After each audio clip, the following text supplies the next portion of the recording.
Olá pessoal, tudo bem? Vamos a mais uma aula de Sistemas Estruturais 1.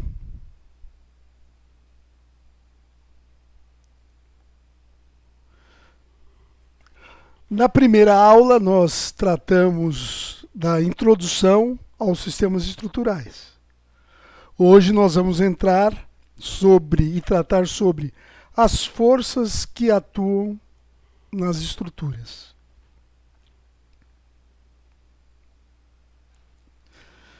Aqui tem uma frase aqui embaixo, né, que é para a gente já começar analisando.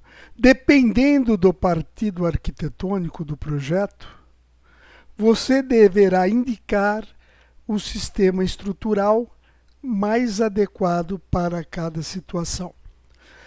E é justamente a função dessa disciplina, né? Orientar você, arquiteto, a selecionar a estrutura mais adequada para o seu projeto, né? Ok? Então vamos lá. De acordo com Xing, Onui e Zeberbuehler, temos os seguintes tipos de estruturas, né? Primeiro tipo, estruturas de massa ativa. São as vigas, os pilares, né, que redirecionam as forças para as fundações. Através do quê? Do seu volume, né? São elementos com volume, né? E pela continuidade, né? Então eles transmitem a força através da massa ativa deles, né? Vocês têm as lajes, os pilares, as vigas, todos direcionando as forças, né? Os carregamentos para suas fundações. Esse é o massa ativa. Daí nós temos as estruturas de vetor ativo. O vetor é porque ele se trata da força que a treliça direcionam as cargas através do quê? Da tração e da compressão. Esses elementos aqui estruturais de uma treliça, eles só estão submetidos ou à tração ou a uma compressão. Ok? Diferentemente da massa ativa, que eles têm o que? Cisalhamento, flexão, cortante e outros esforços. Aqui, no vetor ativo, nós temos somente a tração e a compressão nos seus elementos da estrutura.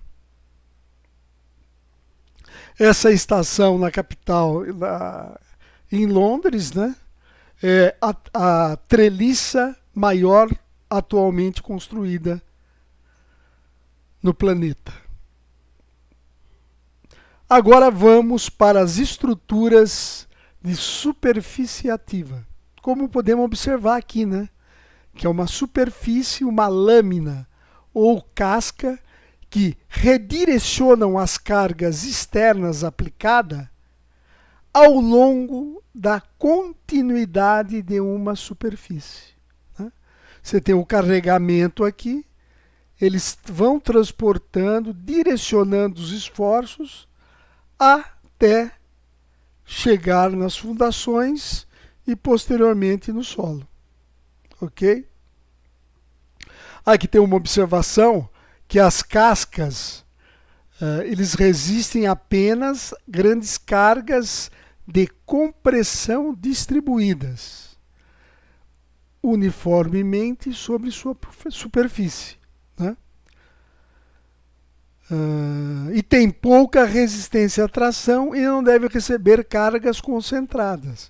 Quer dizer, se você tem uma estrutura em forma de uma casca aqui, e você resolve, de repente, colocar aqui um monumento que vai gerar um carregamento concentrado, você tem que reavaliar essa situação aqui de descarregamento, né? Porque aqui vai gerar um carregamento concentrado. Então, para cada situação do teu projeto de arquitetura, você tem que viabilizar, né, a sua estrutura. Continuando, estruturas de forma ativa, né? Ele utiliza arcos e cabos que redirecionam as forças através da forma do seu material, né? Vamos ver aqui. Você tem aqui o tensionamento de cabos, né? E eles redirecionam essa tensão nos cabos para dar forma à cobertura.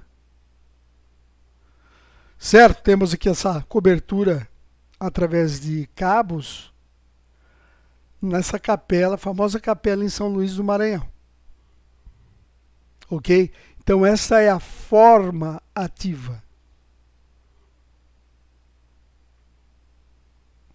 E aí vamos passar para questões das forças que atuam nas estruturas, né? Quais seriam essas forças? Quais seriam esses carregamentos que você tem que se preocupar na hora de estabelecer, definir o teu partido estrutural para o seu projeto arquitetônico que você está criando, está concebendo? Aqui a gente mostra que, nessa ilustração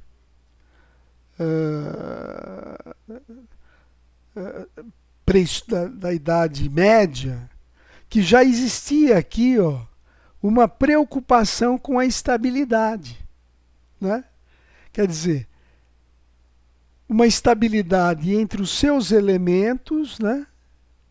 Entre as rochas, e uma estabilidade que, descarregando no solo, mantém a estabilidade da estrutura como um todo.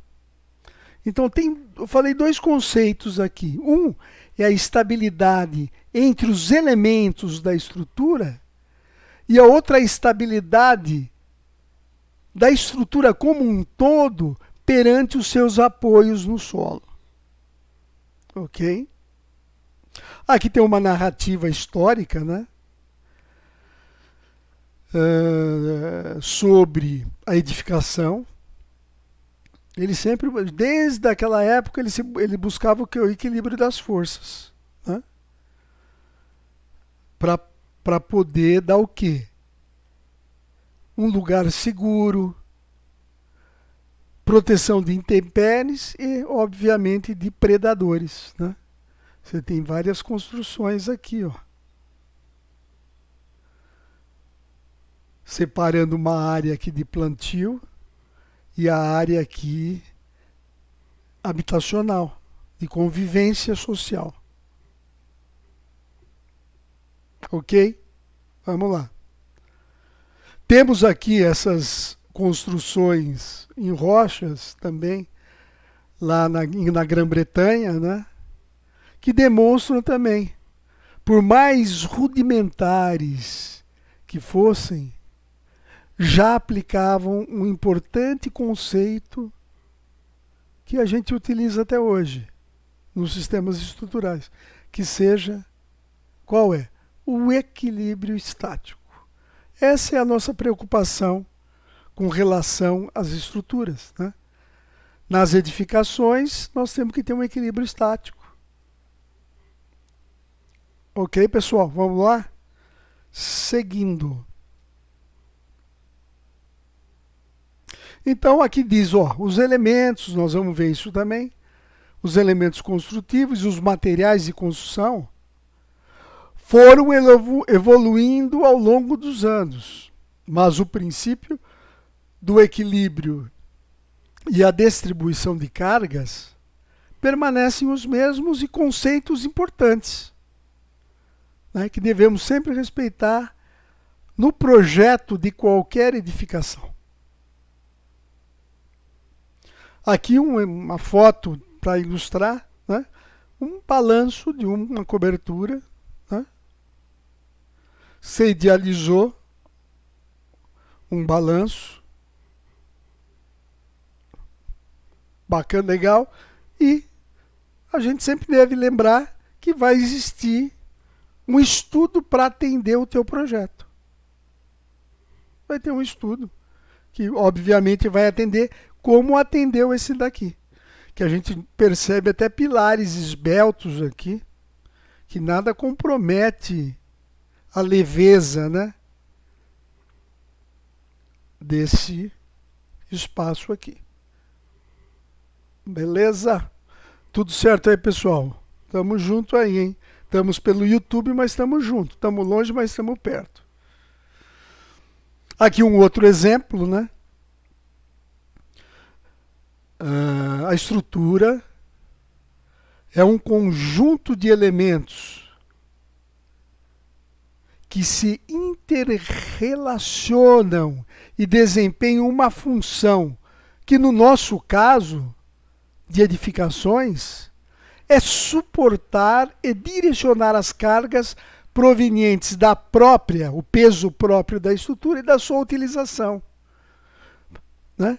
A estrutura dessa edificação, ela tem que resistir o peso próprio dela e os acabamentos, o mobiliário interno, as pessoas, o seu uso, né? Você pega um shopping center, tem momentos em um shopping center que tem 30 mil pessoas. Né? 30 mil pessoas. Agora, pega 30 mil pessoas, multiplica por 100. Pessoal, né? Só para ter uma ideia de cálculo. Né? 30 mil pessoas por 100, vamos ter mais 2 zeros. Então, vai dar 3 milhões de quilos na estrutura.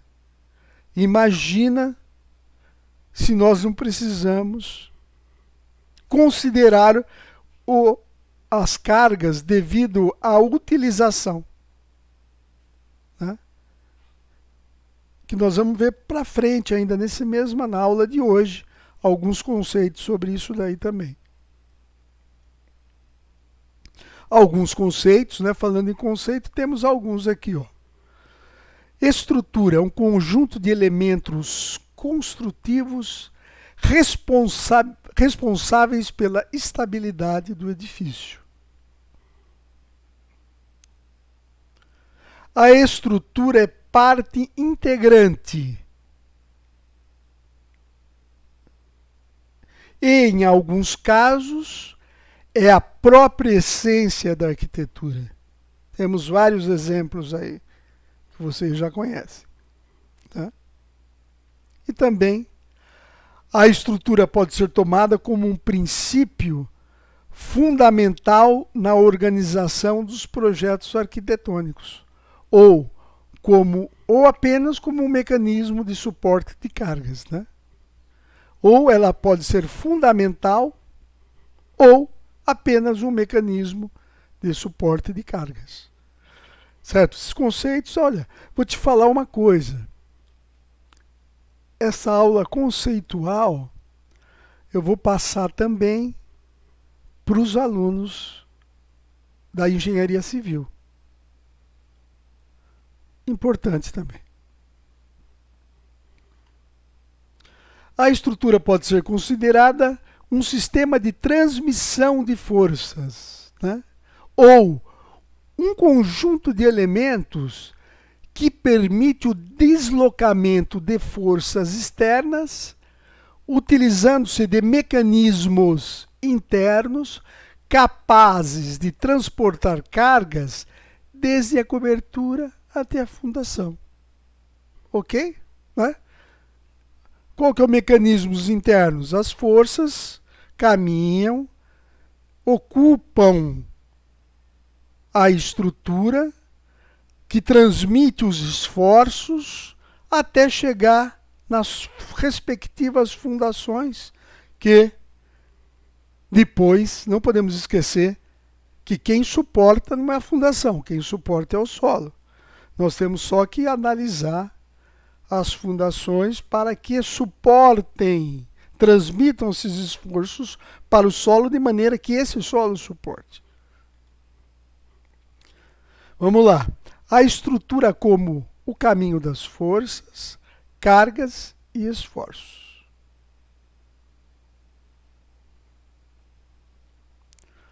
A estrutura é um conjunto de elementos estruturais. Esses elementos são os caminhos pela qual as forças transitam até chegar ao solo. Certo, pessoal? Falei muito já isso, né? Mas é bom repetir. Aí, para a gente entender, né, alguns conceitos, tem essa analogia. É uma analogia com uma estrutura viária. Né? Se a ligação entre dois bairros for feita apenas por uma rua, deve-se construir uma rua bem larga, para que não haja engarrafamento. Okay? Se ao contrário houver várias ruas ligando os dois bairros, não haverá necessidade de ruas muito largas. O conceito é esse. Se você tem apenas uma viga suportando uma determinada área da sua estrutura, ela vai ter que ser mais alta. Se você tiver várias vigas, ela poderá ter uma altura útil menor. Né? Eu acho que essa analogia ajuda. Né? Vamos ver, espero que sim. Por exemplo, a estrutura em treliçe espacial do Parque Anhembi é uma estrutura o quê? Com muitos caminhos. As barras que constituem a treliça são esbeltas, produzindo uma leveza tanto física como visual. Aqui, ó. Na época da construção, né? 500 anos atrás, né? Certo? Brincadeira o 500, hein? Daí uma leveza de uma estrutura, vãos enormes, né? Beleza. Em contrapartida, ó, já o mesmo não ocorre com a estrutura do MASP, na qual apenas 4 vigas epilares transmitem a maior parte da carga ao solo. É fácil perceber. Aqui. Né? 2 vigas pilares. Mas quer dizer alguma coisa? Quer dizer que um é melhor, que outro é pior, que um é mais... Não. É a escolha da estrutura adequada, do sistema estrutural adequado, para o seu partido arquitetônico.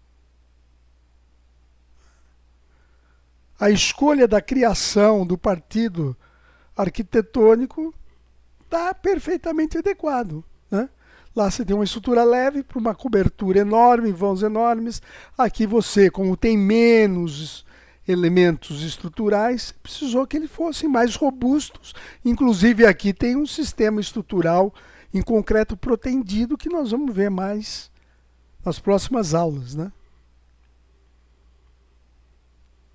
Então, qual é a melhor solução estrutural? Hein? Vamos ver aqui. Ó. Você tem um monumento e, para sustentá-lo, você criou um pedestal. Ok? Que resolve o problema de maneira simples e direta. Aqui. supondo-se que, além de apoiar o monumento, a estrutura devesse permitir a passagem de pessoas sob ela.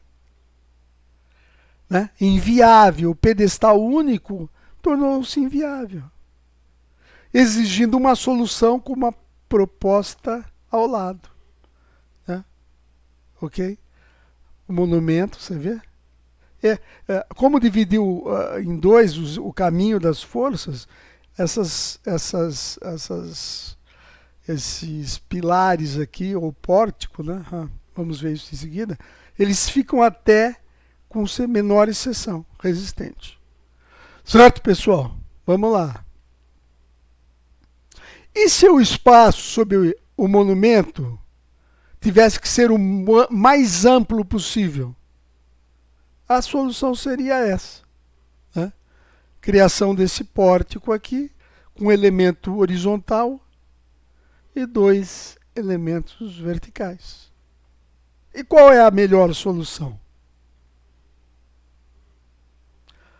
A menor solução. Ao analisar as 3 propostas, sob o ponto de vista puramente estrutural ou de menores esforços, óbvio que a primeira solução seria a melhor, pois corresponde ao caminho mais curto de percurso até chegar ao solo.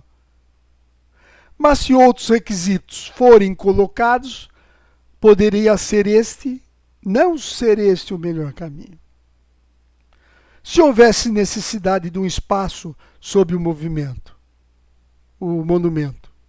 né? Então, cada situação, pessoal, é uma situação. Sempre quem vai definir é a necessidade, a destinação de uso do teu projeto arquitetônico.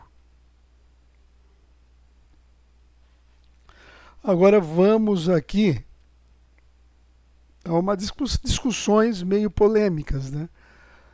Uma obra, para ser criativa, não precisa ser necessariamente inédita. Por quê? Porque a criação do novo passa pela releitura do existente, vendo-o com novos olhos, com olhos da atualidade, com as novas tecnologias, com as novas tendências de partidos arquitetônicos, né? Por isso, na hora que você vai fazer o teu projeto, você fazer uma pesquisa buscando projetos semelhantes àquele que você tem em sua mente, em sua ideia, é importantíssimo. É importantíssimo. Sempre devemos fazer uma releitura do existente. Beleza? Não posso... Estou demorando muito e falando muito. Desculpa aí, pessoal. Não me deixa falar, hein? Reclama se eu estou falando muito aí. Outra questão sempre polêmica. Uma coisa é conceber a estrutura. Outra coisa é dimensioná-la, para que seja capaz de suportar as condições de trabalhos às quais estará submetida. Conceber é compreender, entender e ser capaz de explicar. Conceber é algo que não significa necessariamente materializá-lo.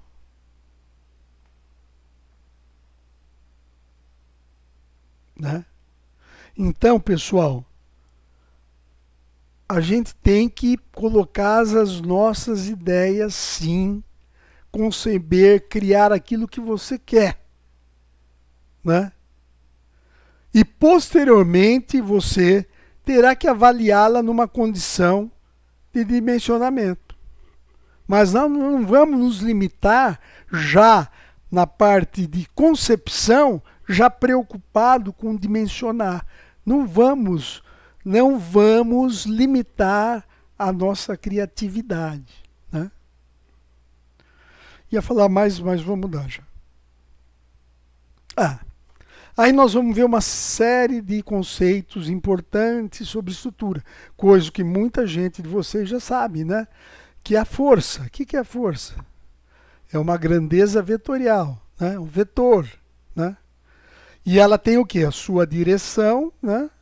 A sua direção e a setinha que é o seu sentido, né?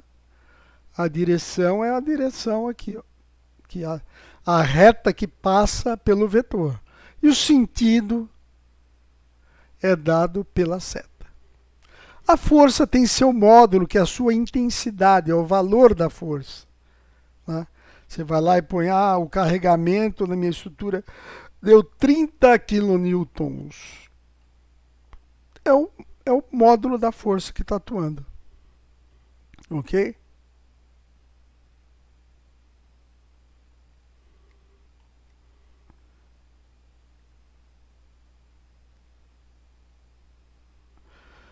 Certo, pessoal?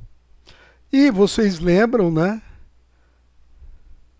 Lei de Newton, né? A força é igual ao produto da massa do corpo vezes a aceleração, tá?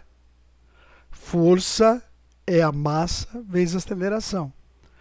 A aceleração também é uma grandeza vetorial. A massa não é uma grandeza vetorial. A massa, o que é a massa? Meu peso, minha massa é 75 quilogramas. O que é isso?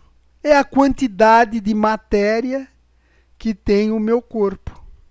Massa é quantidade de matéria, independente em que planeta você esteja. Tá? É uma quantidade de matéria e a unidade é quilogramas. Agora, na Terra, se você multiplicar pela aceleração da gravidade, que é 9,8 metros por segundo ao quadrado, que é a unidade de aceleração, nós vamos chegar ao nosso peso, que é justamente essa força. Quando a gente põe no lugar da aceleração a aceleração da gravidade, então nós definimos o nosso peso. Vamos lá? Então aqui, ó, falei em peso lá, vou falar de peso aqui também. A força-peso que atua em nosso corpo é o quê? É a nossa massa, né, em quilogramas, vezes a aceleração da gravidade, que é em metros por segundo ao quadrado. E isso tudo o Sistema Internacional de Unidades denominou o quê? Newton. Newton, né? Isso é a denominação de Newton, da unidade Newton. Certo? Vamos lá?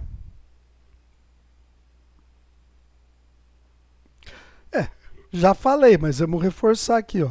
As grandezas escalares não necessitam, né? Grandeza escalar é quando não é vetorial. A grandeza escalar ela não precisa de um vetor, como a força. É apenas uma quantidade, como a nossa massa, o volume da caixa d'água de 1000 litros, que você vai lá na Leroy comprar, eu quero uma caixa d'água de 1000 litros. 1000 litros é uma grandeza escalar, né? Não necessitam da informação sobre direção, sentido, apenas o valor do seu módulo. Já as grandezas vetoriais, né? Essas sim, né? Essas sim necessitam.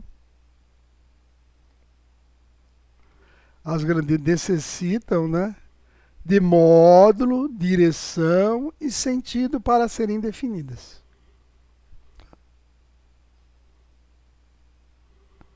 Né? Grandeza, um vetor. Né? Certo, pessoal? Vamos lá.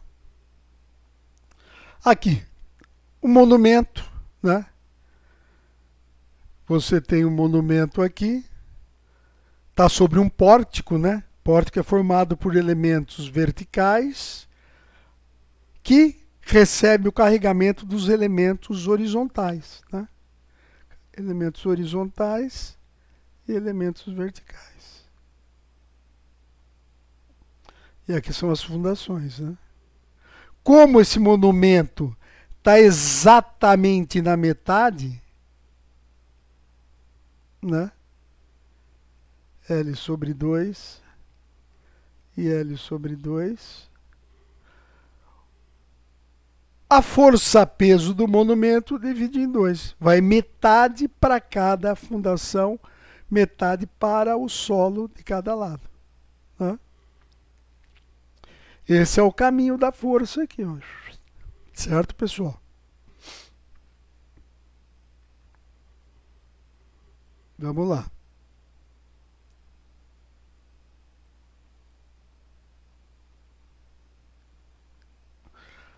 As cargas ainda, pessoal, podem ser classificadas como uniformes e variáveis. As uniformes, né, uniforme, como diz o próprio nome, possuem a mesma intensidade ao longo de um elemento estrutural, que é o caso aqui dessa alvenaria. A viga que está embaixo recebe a mesma intensidade, ó, né? Ele tem um carregamento, né, distribuído, uniformemente distribuído, certo? Né? Então, uniforme. E a variável? As variáveis, né? Os carregamentos, as cargas variáveis, são aquelas em que a distribuição é diferente de um ponto ao outro. Por exemplo, esse reservatório aqui, esse reservatório subterrâneo ou enterrado, né? Como se diz na prática. Na hora que ele está totalmente cheio, ou uma piscina também, pode ser. Você nota aqui, ó, que o carregamento no fundo, na parede aqui no fundo, é maior. E conforme vai diminuindo a pressão hidrostática, subindo na profundidade, os esforços na parede de concreto vai diminuindo. Então, o que, que ele é? Ele é um carregamento variável, né? Ele é um carregamento variável, ok? Perfeito, vamos lá. E quanto à geometria das cargas? O que nós podemos saber? Discutir. Quanto à geometria das cargas, né?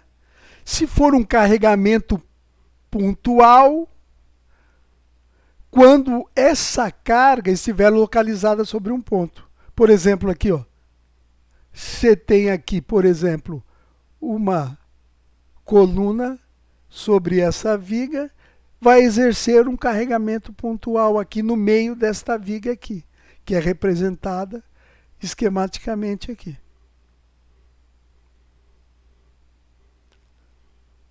Quando a distribuição da carga for uma linha, tem-se a carga distribuída linear. Ó, essa alvenaria aqui, né? A alvenaria. Uma parede, né? Sobre uma viga, ela exerce um carregamento distribuído linear, né? Uniformemente linear, que está aqui representado. Quando for sobre uma superfície, tem-se a carga distribuída superficialmente. Você tem a laje aqui, né? Uma laje. Os esforços aqui sobre essa laje se distribuem sobre a área da laje. Então, nós temos uma carga distribuída superficialmente. Tá tranquilo aí, pessoal?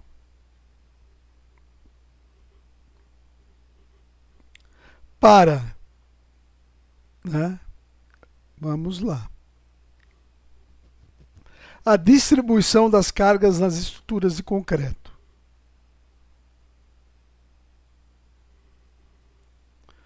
A distribuição das cargas. Como é que você vai, né? Como é que você vai dimensionar posteriormente, né? Como é que você vai fazer?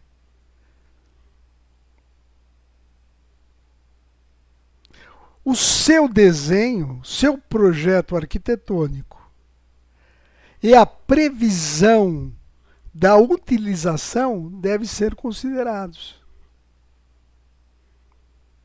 Por isso que temos vários exemplos. Você tem um prédio residencial, né? Você tem um prédio residencial.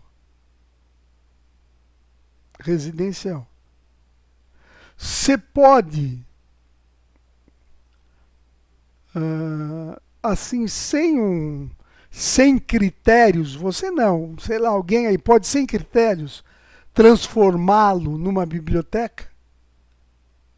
Ah, vou transformar aquele prédio lá, né, no centro da cidade de São Paulo, tem diversos prédios lá. Ah, vou transformar aquele prédio residencial numa biblioteca. Pode fazer isso sem fazer uma análise estrutural, uma avaliação? Não pode. Por quê? O prédio residencial não tem um fluxo de pessoas como tem uma biblioteca. Um prédio residencial, ele não tem um acervo de livros que tem um carregamento enorme, né, que são cargas enormes, como uma biblioteca, né? Então, por aí você já vê que é necessário fazer uma análise antes de transformar, verificar a utilização da sua edificação, né? Eu estou falando isso porque eu fui presidente de ação local de Vivo Centro aqui em São Paulo, onde tem uma quantidade enorme de prédios abandonados, e simplesmente, né, para se mudar o uso, a utilização, você tem que fazer uma avaliação.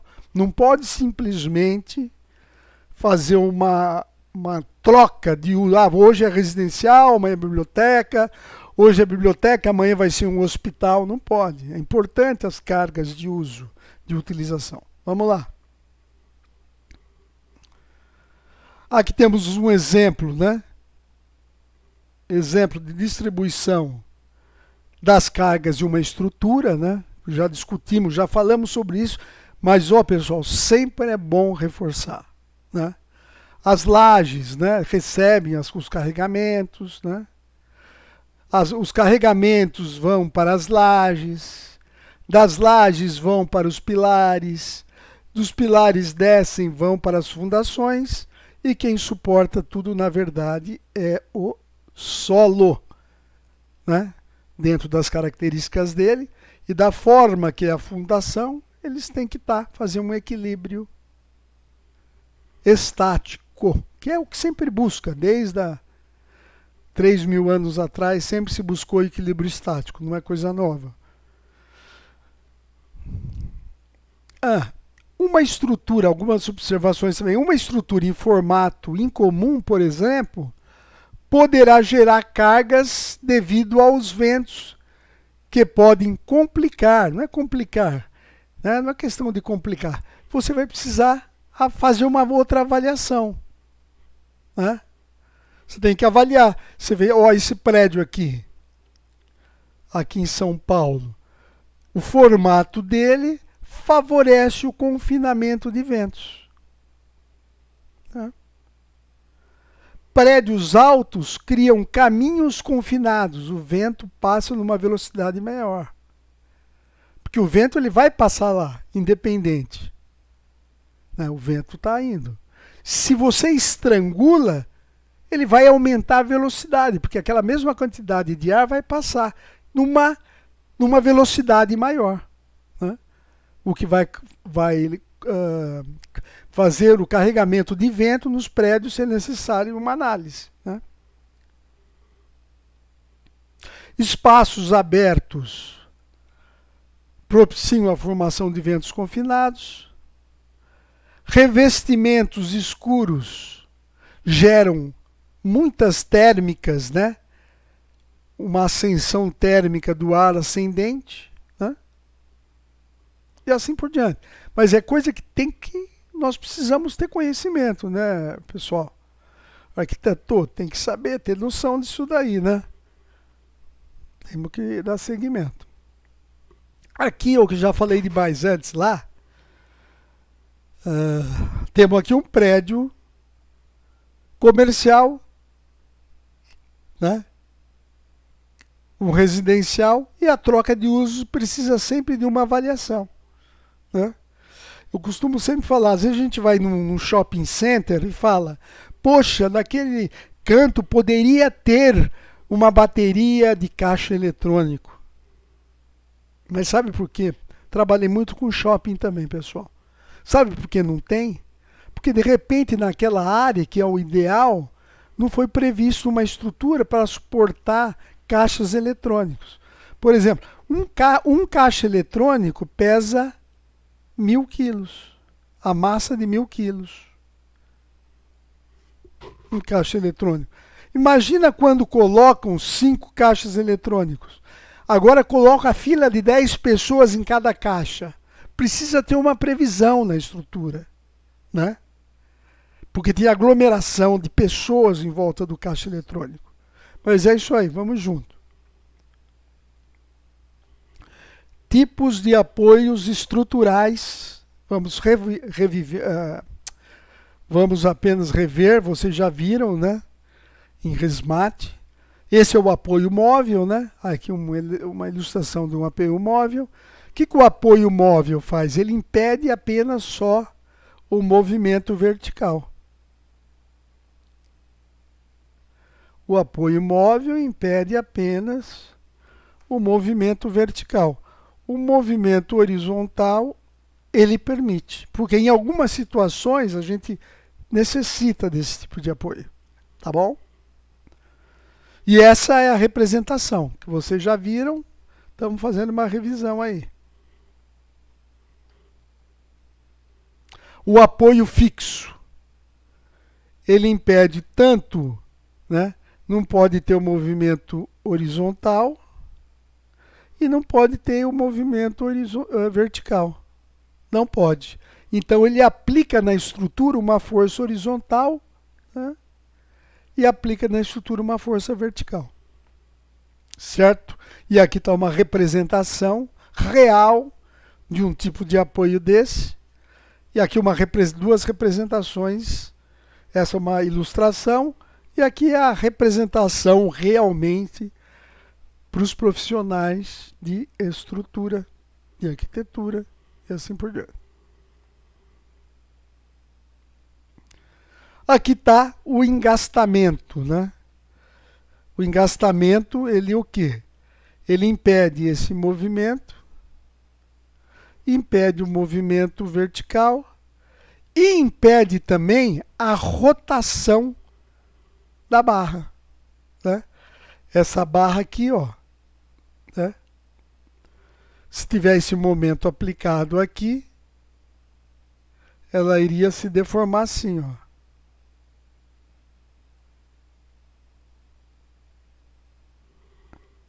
Por quê? Porque o apoio não permite aqui, ó. Ele aplica esse momento aqui e não deixa ela rotacionar no apoio, né? Não deixa ela rotacionar no apoio. Aqui, vamos fazer um desenho na horizontal.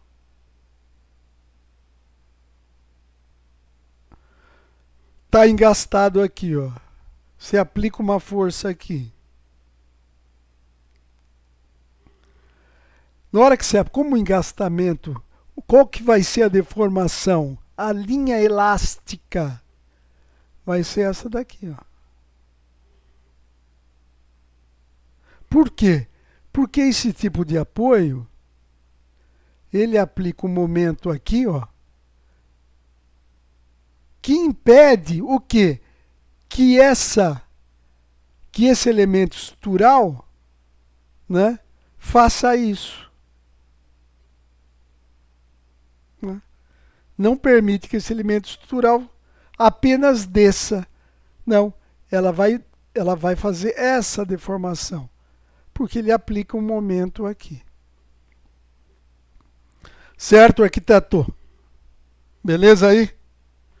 Tamo junto nessa? Ó, um exemplo prático é um pilar, né? Uma coluna em estrutura metálica. Aqui é um apoio engastado. A deformação dessa coluna ele só vai permitir essa. Ele não vai permitir que isso tombe assim. Por quê? Ele só vai permitir, ó, vai subir e vai fazer a curva. Porque ele aplica um momento aqui, ó. Ele aplica esse momento, esse apoio, né? Aplica esse momento aqui e não deixa a coluna deitar, se deformar dessa forma, né? Aqui. Ok? Vamos seguir?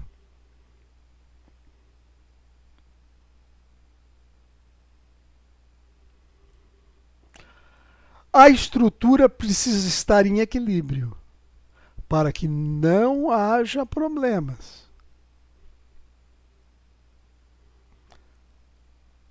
Mas este equilíbrio não quer dizer que ela não pode se movimentar.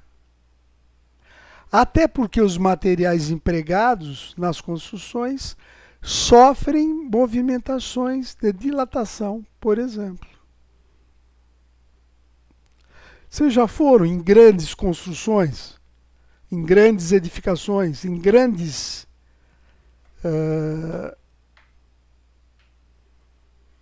obras como um shopping center ou como uma ponte?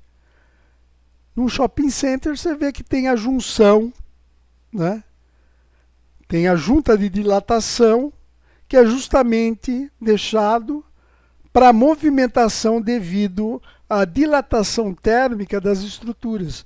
Estruturas acima de 30 metros, né? Acima de 30 metros, já é necessário deixar juntas de dilatação para movimentações das estruturas. Caso não seja previsto essas movimentações, podemos ter problemas de manifestações patológicas. Então o termo é manifestações patológicas, né? Os problemas que você vê na construção é manifestações patológicas. Não é patologia, é manifestações patológicas.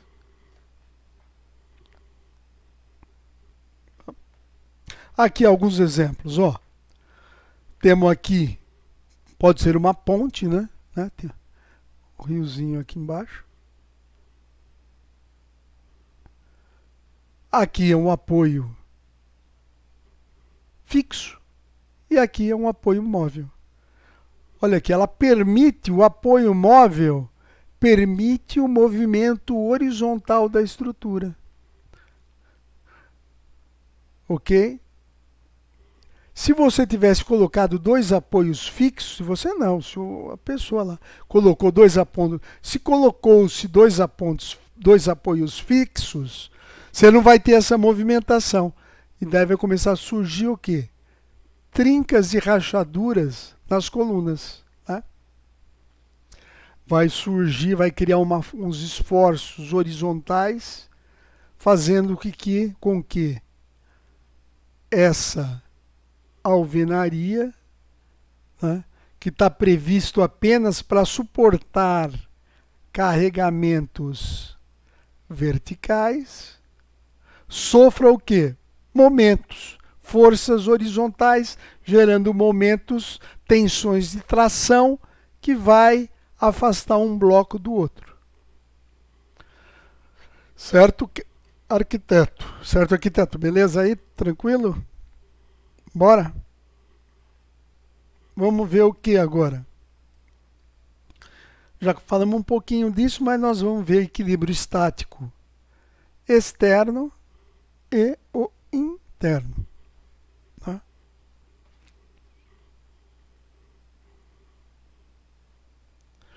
Para atingir o equilíbrio estático, as estruturas necessitam ser bem estudadas e projetadas, pois precisam ter dimensões e apoios condizentes com a situação da estrutura.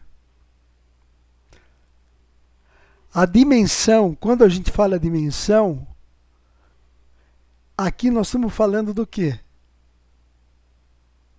Do equilíbrio interno. E quando nós estamos falando do apoio, do quê? Do equilíbrio externo. E aqui interno.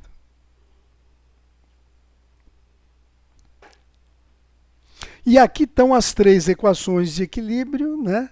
Estático, que vocês já aprenderam em ResMat.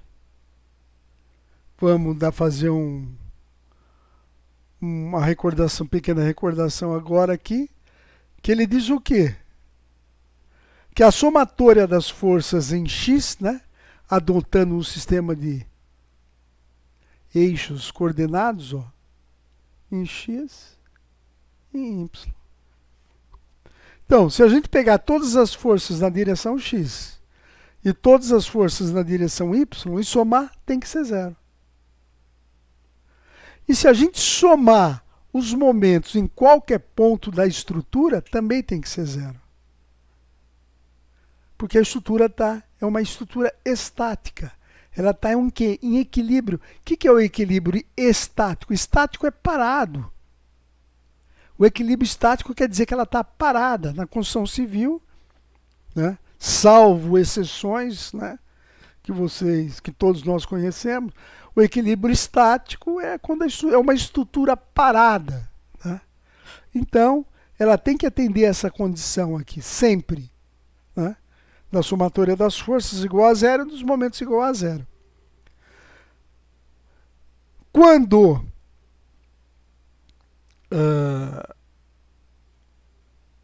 nós temos três situações, né?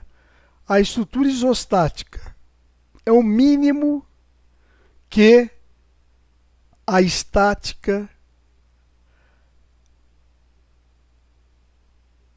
exige, né? Exige. Quando ela tem o número de apoios suficiente, o mínimo suficiente para a estrutura ficar de pé, nós temos o quê? Uma estrutura isostática.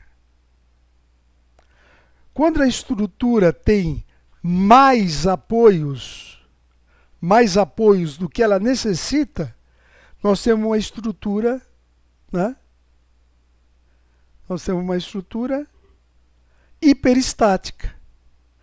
E quando ela tem menos apoios do que o necessário, nós teremos uma estrutura hipostática. Né? Uma estrutura hipostática. Na construção civil, admite-se essas duas condições aqui. Tá? Na construção civil, a estrutura pode ser isostática ou hiperestática. 90% da construção civil é estrutura hiperestática. Aqui nós temos, naquele kit mola, né, 3 ilustrações que também estão na apostila de vocês. Olha, o equilíbrio aqui é isostático. Né? Você vê que a estrutura se movimenta, se deforma, mas não entra se mantém em equilíbrio, né? Ela tem um número de apoios suficientes para se manter em equilíbrio. Na estrutura hiperestática, você já nota que aqui, ó, colocou aqui, ó, um apoio engastado aqui, ó, é o engastamento aqui. A deformação dela é muito menor. Olha a deformação. Olha como aqui a deformação, isso é importante, tá? Olha aqui a deformação. Vamos só ver nessa daqui. Olha aqui como a deformação é bem menor, né? E na estrutura hipostática ela tem menos apoio. Aqui são dois apoios móveis, né? Então dois apoios móveis. Ela não vai ficar em equilíbrio, ela vai entrar em colapso, ela vai cair, né? Então aqui, ó, como na estrutura isostática nós temos aqui deformações maiores e na hiperestática as deformações são menores, por isso que a construção civil utiliza mais a estrutura. Porque se você tem deformações menores, você tem esforços menores. Se você tem esforços menores, você precisa o quê? De elementos estruturais mais esbeltos. Se o elemento estrutural é mais esbelto, você vai gastar, por exemplo, se for concreto armado, você vai gastar menos concreto armado. Você vai gastar menos aço, então sua estrutura vai ficar mais barata e tua obra vai ficar mais barata também. Ao contrário aqui, ó, né, para o mesmo vão, a deformação é maior. Se a estrutura for apenas isostática, você vai precisar de um elemento estrutural maior, de dimensões maiores, né? Logo, você vai ter uma estrutura mais pesada, mais concreto, mais aço, maior custo. Por isso que na construção, nas edificações, nós usamos a estrutura, 90% são estruturas hiperestáticas. Aqui está a explicação do que eu falei, né? A estrutura hiperestática são menos solicitadas do que as isostáticas, resultando em elementos com menores consumo de material. Outro aspecto importante é que as estruturas hiperestáticas estão em condições de estabilidade além do mínimo, elas também apresentam maior segurança. Então, além de você ter custos menores, você tem uma segurança maior. Ok, arquitetor, beleza?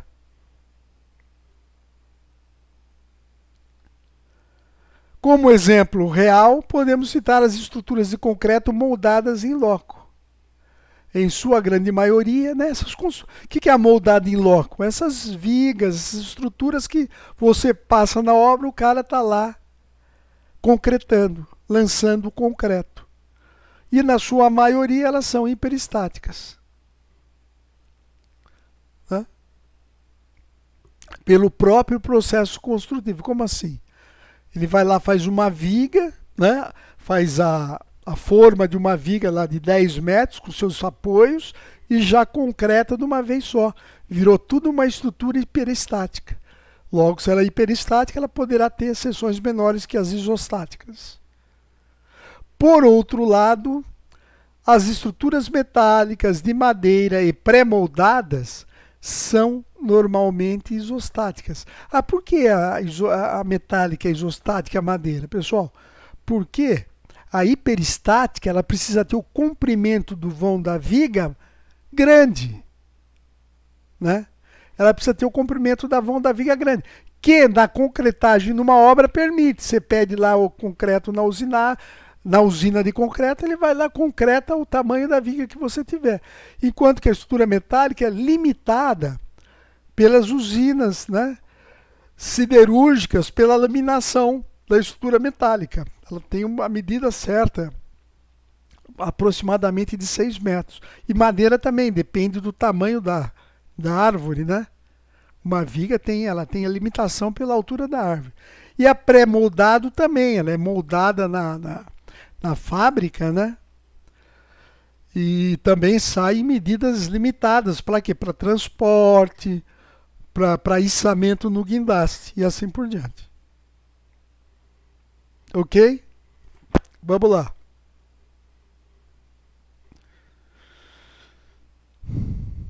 Também, vamos lá. Da mesma maneira que no equilíbrio estático externo, no equilíbrio interno também é necessário que as seções que compõem o elemento estrutural não se desloquem excessivamente na horizontal e na vertical, e não girem, né? É isso que vai dar o equilíbrio estático interno, né? Você tem a sua estrutura lá, né? Você tem a tua estrutura lá.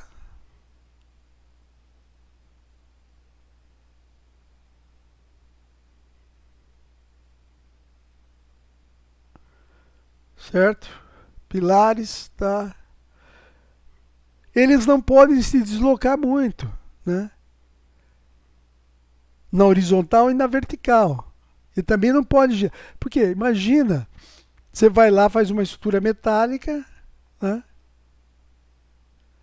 E daí a sua viga metálica apresenta uma deformação, né? Qual que vai ser a percepção das pessoas que estão aqui dentro? Ao trabalhar, ao frequentarem um local, não é que vai romper, não vai romper, mas a deformação excessiva de uma estrutura, ela causa desconforto. Ela causa desconforto para quem está frequentando o local ali, né? Ela causa esse desconforto.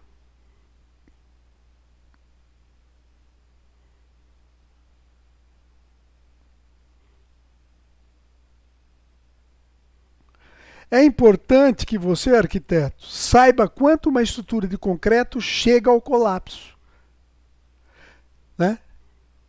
Significa que seus elementos estruturais perderam o equilíbrio interno, né? Não sendo capaz de absorver as tensões aplicadas sobre eles. Esse é o colapso, né? A estrutura, os elementos estruturais, as vigas, os pilares, não absorvem mais o carregamento neles. Então temos um colapso. Ó, vamos ver aqui primeiro, ó, as tensões que são aplicadas nas estruturas. Quais são?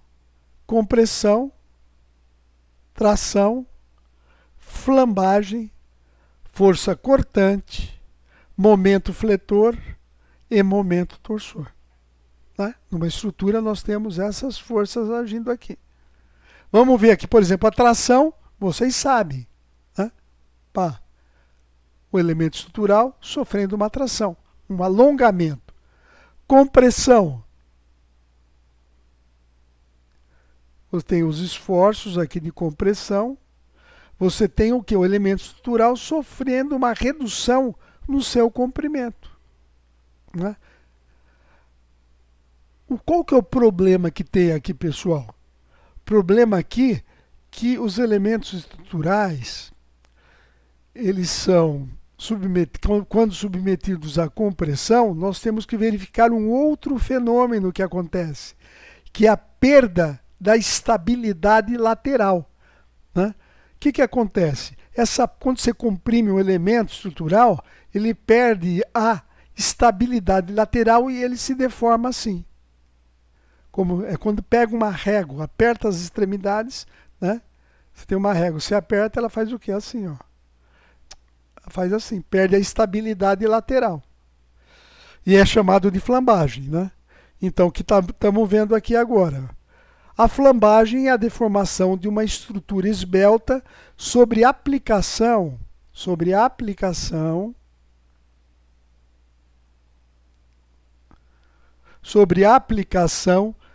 dos esforços de compressão. ela depende da intensidade da força aplicada, do módulo de elasticidade do material, o E, né? Que vocês viram também em resumate, mas nós vamos ver aqui tudo que tiver que ver de novo, nós vamos ver, né? Não tem problema nenhum. Né? O módulo de elasticidade do comprimento da barra, né? As barras mais compridas, né? Ela tem o quê? Uma tendência maior de flambagem, né? A barra mais comprida, certo? Ela vai dobrar, ela vai perder a estabilidade lateral mais facilmente aqui, como podemos ver aqui. E ainda vamos ver quais são as cargas atuantes nas edificações. Nós temos as cargas permanentes ou acidentais, uniformes ou variáveis, pontuais ou distribuídas. Vamos lá? As cargas permanentes estão relacionadas com o peso próprio dos elementos que compõem a edificação. Está permanente. Essa carga está ali na tua estrutura, agindo de manhã, de tarde e de noite, permanentemente. Ok? Cargas acidentais estão relacionadas com ações eventuais, como carga de mobiliário, pessoas que utilizarão o local. Né? A pessoa vai de manhã no shopping, tem 30 mil pessoas, de noite elas vão embora, ficam uns 5 mil lá dentro trabalhando também, hein, pessoal? Shopping fechado não vai pensar que não tem ninguém lá dentro, não. É uma cidade, shopping é uma cidade. E cargas uniformes. As cargas uniformes são aquelas que contêm a mesma intensidade ao longo de um elemento estrutural. Como as lajes transmitirão para as vigas, ou a alvenaria aplicará sobre uma viga de concreto. São cargas uniformes, né? Que nós já vimos atrás ali também. Estamos seguindo o roteiro da apostila, né? Estamos vendo de novo aqui. As cargas variáveis, né? São aquelas cuja distribuição é diferente de um ponto ao outro. Trânsito de pessoas que estarão dentro do escritório e o empuxo de água dentro de uma tubulação, ou pode ser também dentro de uma piscina.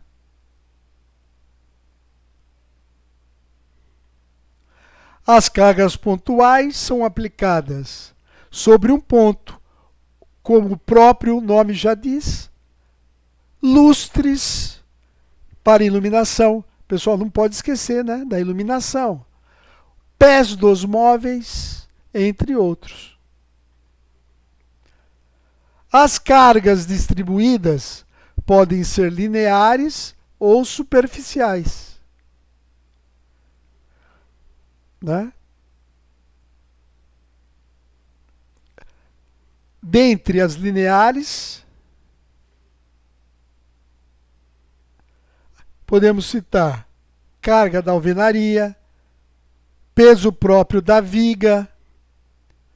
Já como exemplo de cargas superficiais, há cargas das vigas, dos pisos, dos móveis, cuja base de apoio se apoia diretamente sobre o piso, entre outros. Aqui uma exemplificação da estrutura como caminho das forças. Né? Cobertura, né? Carregamento das telhas, eventualmente dos ventos, né? Caminho pela estrutura de madeira, chegam nos apoios, que pode ser diretamente a viga, ou eventualmente pode existir algum apoio intermediário nas lajes, que virão acabando para as vigas, descem para as vigas, né, novamente descem pelos pilares, desculpa, vem aqui novamente pelos pilares, e assim por diante até chegar na fundação e, obviamente, no solo.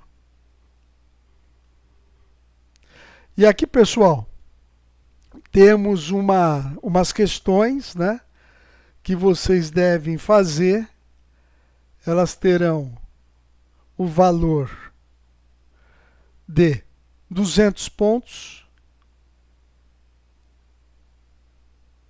E vocês devem enviar as respostas para o meu e-mail, que é melara.provas@gmail.com. Ok, pessoal? Então vamos lá. Essa é a primeira questão. A construção deve ser estruturada para que não haja deslocamentos indesejados, podendo levar a edificação à ruptura. Todas as forças atuando sobre uma edificação devem ser absorvidas pelo solo de maneira que não haja esforço resultante em nenhuma outra direção. Uma estrutura em condições mínimas de estabilidade, ou seja, quando o somatório das forças verticais, horizontais e do momento é igual a zero, é chamado de... E aqui nós temos as alternativas. As cargas podem ser classificadas de diversas maneiras. No que tange à sua geometria, podem ser feitas 3 classificações. Se a carga estiver localizada sobre um ponto, ela é denominada carga pontual. Se a distribuição da força for sobre uma linha, a carga é denominada linear. Se a distribuição for feita sobre uma área, a carga é superficial. Assinale a alternativa que apresenta um exemplo de carga pontual, 2 de carga distribuída linear e uma de carga distribuída superficial atuando sobre uma laje, respectivamente. Tá? As alternativas são essas aqui. Ok, pessoal? A terceira questão. Tão importante quanto conhecer os elementos estruturais, vigas, pilares, lajes e fundações, é conhecer como são realizados e quais são as características das conexões entre eles, para que permaneçam na posição desejada, mesmo quando sob carregamento. Uma viga de concreto cravada em uma rocha é um caso de... Está aqui. As alternativas. Está aqui também meu e-mail, né? Responda e manda para mim aqui, nesse e-mail. Estou aguardando as questões de você. Pessoal, estamos juntos aqui pelo YouTube. Vou postar a próxima aula. Gostaria que vocês estudassem. Não podemos perder tempo, não podemos perder semestre. Estamos numa situação aí de transição que vai terminar em breve. Pessoal, fica com Deus e bons estudos.